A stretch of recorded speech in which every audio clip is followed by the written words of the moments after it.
Names are often the first judgment that we put on one another. Let's say someone's name is Jerry. We'll attach certain characteristics to Jerry. Maybe Jerry is funny, he's sweet, he's good looking, but he's not that good looking. Or Katie. Oh, everyone just goes towards Katie, but she has a bit of a bad side. And Meredith is just a sweet old lady. That's how she was born, that's all she'll ever be. But what's interesting is names are given to us when we're babies without any say of what we want or who we are. But we apply so much impact to someone's name and who they are as a person.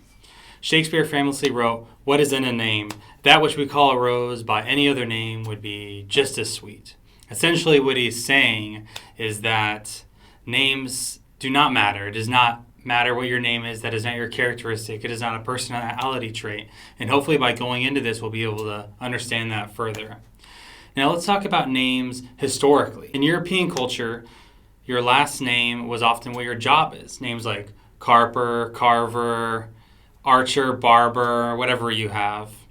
That is your identity. Your name is your identity. But in African culture, a greater importance of the significance of the birth of the baby is put into place. Names like Mustafa, which means the chosen one, or Abbas, which means lion. But if you go over to Eastern Asian culture, what's important is maintaining the family tradition. That is what needs to be maintained. So the last names will not change very much. And whoever has the last name will have the power. I remember as a kid talking about Ellis Island. It's where a lot of immigrants came over before going into mainland America. And a lot of these names were changed. A lot of these names were changed because people wanted to sound more American. Now, according to the New York Public Library, people were changing their names at Ellis Island, the actual people that work there.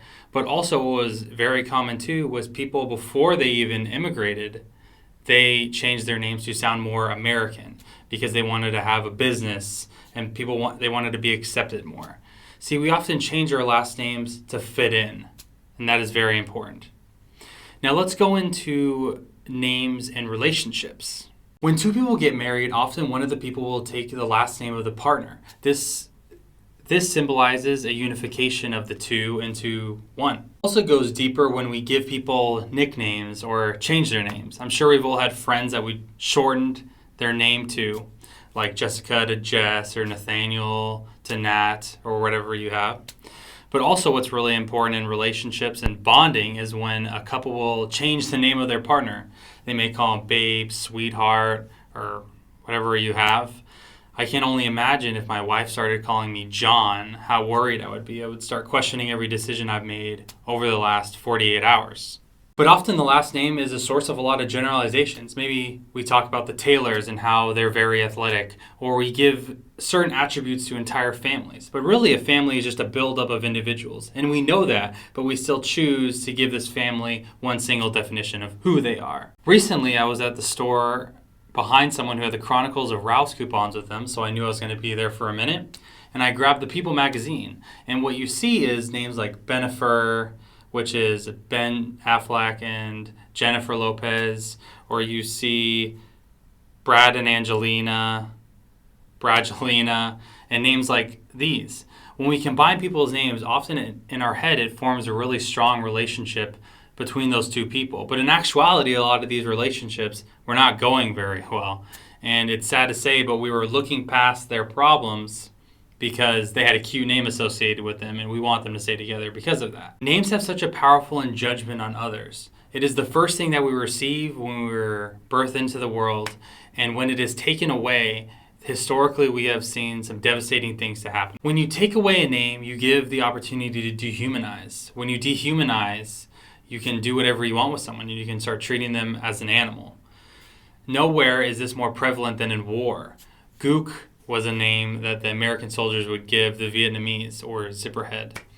A lot of Jews during the Holocaust, they were not referred to as people, but they were referred to as rats or subhuman.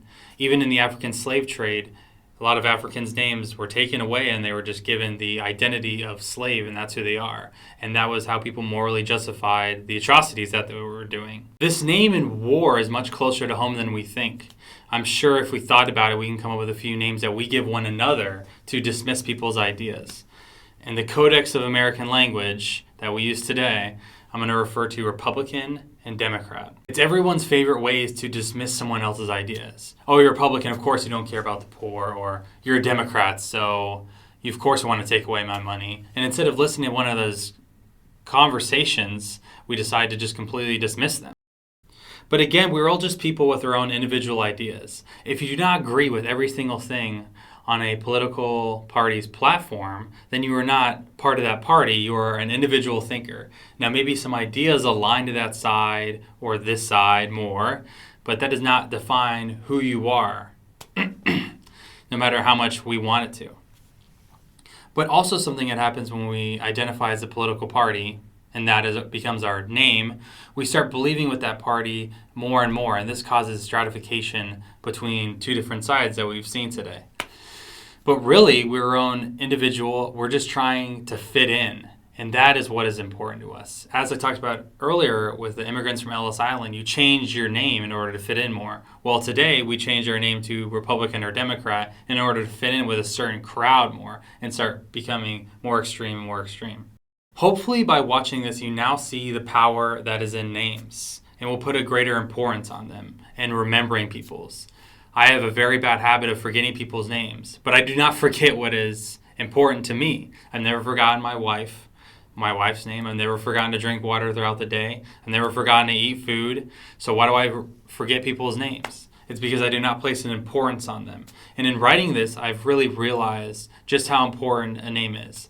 So please, let's all stop using the excuse of being bad at remembering names, but know the significance and the importance that people's names have with them. Names are the greatest connection that we have to one another, and I urge all of us to focus on that.